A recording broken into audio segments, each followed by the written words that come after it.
नाराज तो नहीं होना चाहिए, अपनी कोशिश करनी चाहिए उससे अच्छा बेहतर बनाने की। जी, तो क्या पाकिस्तान, चाइना ने पाकिस्तान को कहा कि भाई आपके पास क्या इसका तोड़ तो हमारे पास भी नहीं है, क्या इंडिया इतना मजबूत हो गया कि अपनी डिफेंस सिस्टम को डे बाय डे मजबूत करता जा रहा है? मुसलमान कभी भी कमजोर नहीं होता। जय हिंद दोस्तों। भूटान के राजा जिग्मे खेसर नामगेल वांगचुक ने प्रधानमंत्री मोदी का सर्वोच्च नागरिक सम्मान order of the Duke Gyalpo बहाल करते हुए सम्मानित किया है। सर्वोच्च नागरिक सम्मान प्राप्त करने वाले मोदी जी पहले विदेशी शासनाध्यक्ष बन गए हैं। उसके पास अल्लाह ताला की ताकत होती है। मुसलमान का मतलब ही होता है कि एक ताकतवर एक इंसान होता है वो। अच्छा, वो कोशिश ना भी करे फिर भी ताकतवर रहता है? कोशिश तो करनी है, अल्लाह ने इसका कुरान में कहा है कि अपनी ताकत के मुताबिक कोशिश करनी चाहिए। इतिहार को अपना तैयार रखना चाहिए लड़ने के लिए। सर, हमारे पास एयर डिफेंस सिस्टम नहीं है, अगर कोई हम पर हमला करे तो हमारे पास ऐसे मिसाइल नहीं है कि जो कि जाकर उस मिसाइल को खत्म करें। ये सोचना हमारा काम नहीं है, ये अल्लाह ताला के काम है। हमारा काम है सिर्फ कोशिश करनी। जब कोशिश हम करेंगे अल्लाह ताला उसमें एक छड़ी में भी अल्लाह ताकत डाल देता है। जब जंगे बदर हुई तो मुसलमानों के पास कोई हथियार नहीं थे, जिसके पास जो भी चीज थी अल्लाह ने उसमें ही ताकत दे दी थी। ये ताकत देना अल्लाह का काम है। उनके ईमान जितना स्ट्रॉन्ग है, क्या हमारे इतने मजबूत है ईमान? ईमान वाले लोग क़यामत तक रहेंगे जब तक अल्लाह ने कुछ टाइम पहले न्यूज़ में भी आया था कि वो बहुत उन्होंने बिजनेस कर लिया है। लाइक पाकिस्तान की टोटल इकोनॉमी से ज़्यादा टाटा सोल्ट का बिजनेस हो गया।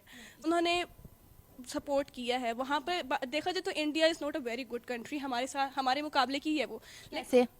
लाइक हमें और उनमें एजुकेशन का देखा जाए तो हम उनसे एजुकेशन में काफ़ी आगे। कैसे आगे? हमारा तो 12-12 साल से सिलेबस ही अपडेट नहीं हुआ, तो हम आगे कैसे हैं? हमारे एक बच्चे को उनके बच्चे के साथ कंपैरिजन पे खड़ा कर दे। हमारे बच्चे को आई डोंट थिंक सो कि वो कॉन्सेप्चुअल बातें पता होंगी जो उनको पता है। एजुकेशन रेट की बात कर रही हूँ, वहाँ पर आपको दो तरह के लोग मिलेंगे इंडिया में। एक जो कि बहुत पढ़े लिखे हैं, वरना फिर बिल्कुल ही नहीं, जो बिल्कुल पढ़ाई में उनका कोई इंटरेस्ट नहीं। और यहाँ पर आप लोगों को एजुकेशन रेट कम है, लेकिन उतना कम नहीं है। वहाँ यहाँ पर कुछ भी ज़्यादा भी होगा ना, मैक्सिमम मैट्रिक पास तो होगा ही होगा। क्या लिटरेसी रेट है यहाँ पर?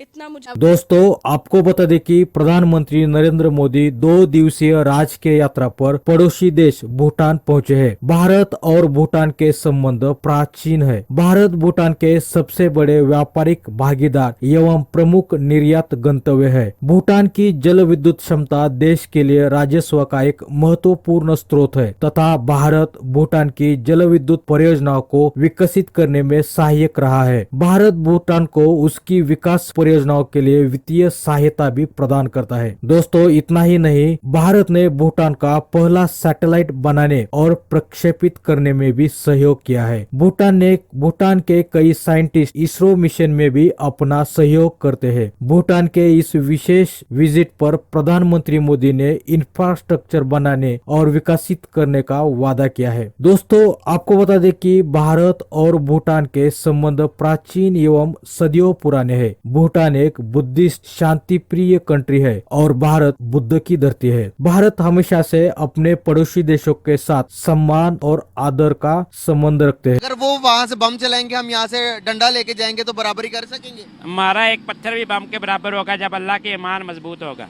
ये नहीं देखना चाहिए यहाँ से पत्थर मारेंगे वो बम को भी मार देगा। बम को भी फाड़ देगा। ये हमारा तजर्बा है, ये हमारे में देखा हुआ है हमने। सर ये लॉजिकली बात कोई अप्रूव कर सकते हैं कि कैसे? लॉजिकली बात है, अफगानिस्तान में करके दिखाई है उन्होंने प्रूव। अच्छा, हाँ जी, वो उन्होंने बड़े मिसाइल, उनके बड़े बड़े हेलीकॉप्टर गिरा दिए एक एक पत्थर से। अच्छा, जिनके पास ईमान होता है उनको ये ताकत का पता होता है, आम बंदे को ये बात ताकत का पता नहीं होता अल्लाह की। सर जिस तरह से आप बात कर रहे हैं कि अफगानिस्तान के अंदर से बुराई का जो कि वहाँ पर दहशतगर्द थे उसका बता रहा हूँ आपको, जितना वो सहाबा कराम के जितने ईमान मजबूत थे, क्या आज के टाइम के अंदर आम मुसलमान के हमारे इतना ईमान अल्लाह पर मजबूत है? इसलिए तो मार खा रहे हैं ना मुसलमान पूरी दुनिया में। ईमान नहीं मजबूत है तो तैयारी तो करें। हाँ, तैयारी करनी चाहिए, तैयारी तो करें, उस तरह की तैयारी कर रहे हैं कि। अच्छा, हम गजवा हिंद के बारे में बात करते हैं। क्या मौजूदा टाइम के अंदर हमारे हालात जो कि मुल्क के कर दिए गए हैं, जो कि हमारे सिस्टम चल रहे हैं, क्या आप गजवा हिंद करने के काबिल हैं इस टाइम मौजूदा टाइम के अंदर? मौजूदा टाइम के अंदर तो कोशिश करनी चाहिए, लेकिन हालात ऐसे नहीं है कि मुसलमानों के वो कमज़ोर हो गए हुए हैं ईमान। हालात मुसलमान कैसे बेहतर होते हैं? हालात ईमान दीन पे चलेंगे तो हालात बेहतर होंगे। तो दीन पे चल रहे हैं हम। दीन पे अब चलने कोई कासर है, लोग बहुत कम लोग हैं। सर इंडिया जिस तरह से अपने डिफेंस सिस्टम मजबूत करता जा रहा है, अगर हम मजबूत नहीं करेंगे तो गजवा हिंद कैसे होगी? मजबूत तो अल्लाह ने पहले आर्डर दिया हुआ है कि अपनी ताकत के मुताबिक अपने हथियार तैयार रखो, हाँ जी। हर टाइम लड़ाई के लिए तैयार रहो। तो आप भी तैयार हैं? इंशाल्लाह तैयार हैं, जब भी मौका मिलेगा इंशाल्लाह पूरी कोशिश आप करेंगे। क्या करेंगे गजवा हिंद में? जितनी अल्लाह ताकत देगा उसमें पूरी कोशिश करेंगे, अपनी पूरी जान लगा देंगे। इसके अलावा उनकी जो रोड्स हैं, जो इंफ्रास्ट्रक्चर बहुत कमाल उन्होंने कर दिया। आप मुंबई को देखें, आप कहेंगे ओके ये इंडिया है, नहीं मुंबई इंडिया नहीं लगता। तो वो ऐसे दुबई की तरह ही उन्होंने मुंबई को बना दिया। नहीं, मुझे इंडिया बहुत ज़्यादा पसंद है और मैंने उस पर काफ़ी रिसर्च की है। मैं आपको बताती हूँ। मैंने फ़र्स्ट ऑफ ऑल, जब आप सिर्फ यूट्यूब को देख लें, सिर्फ सोशल मीडिया को आप देख लें, तो इंडिया हर जगह फैला हुआ है। आप इंडिया को सिर्फ कॉपी करें। मैं ये नहीं कहती कि आप न्यू आइडिया लेकर आएँ। अगर पाकिस्तान सिर्फ इंडिया को कॉपी करने लग जाए ना, तो तब भी इतनी ज़्यादा आप लोग देखेंगे ग्रोथ के कोई हाल नहीं है। मतलब कि उसका हर बच्चा like 12 years old 10 years old coding कर रहा है।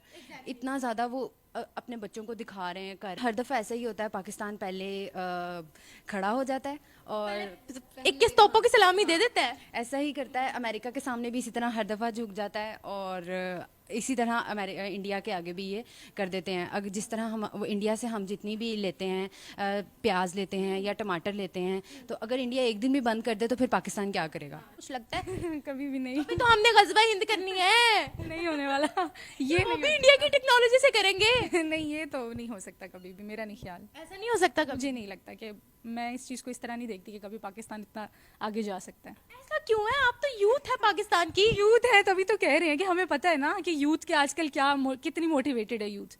हम उनके आगे झुक गए हैं क्या? नहीं, बिल्कुल भी नहीं। इंडिया के आगे तो नहीं झुक सकते हम। झुक तो गए हैं, कह रहे रिवर्स करो अपने फैसले को। और कैसे झुकते हैं? नहीं, हम लोग नहीं झुकेंगे क्योंकि हम लोग जज्बे वाली कौम है। हाँ, किस चीज में जज्बा? हमारा जज्बा ये क्या है, क्योंकि जाहिर बात हम मुसलमान हैं और मुसलमान कभी भी गैर मुसलमान के आगे नहीं झुक सकते। चाइना के आगे तो झुक लेते हैं, IMF के आगे भी, अमेरिका के आगे। वो हमारे लीडर्स झुकते हैं। मुसलमान कौम से अगर पूछा जाए तो वो नहीं कभी झुकेंगे। कौम चाइना का झंडा नहीं लहराती? शिप्स हो, उनकी तरफ से रिस्पॉन्स नहीं आया। वो कहते हैं ना कि अपनी हरकतें पहले दुरुस्त करो, फिर हम रखेंगे रिलेशंस। और हरकतें उनकी अच्छी नहीं। दोस्तों, भारत और भूटान के संबंधों पर आपकी क्या राय है? आपकी राय कमेंट बॉक्स में जरूर बता दीजिए।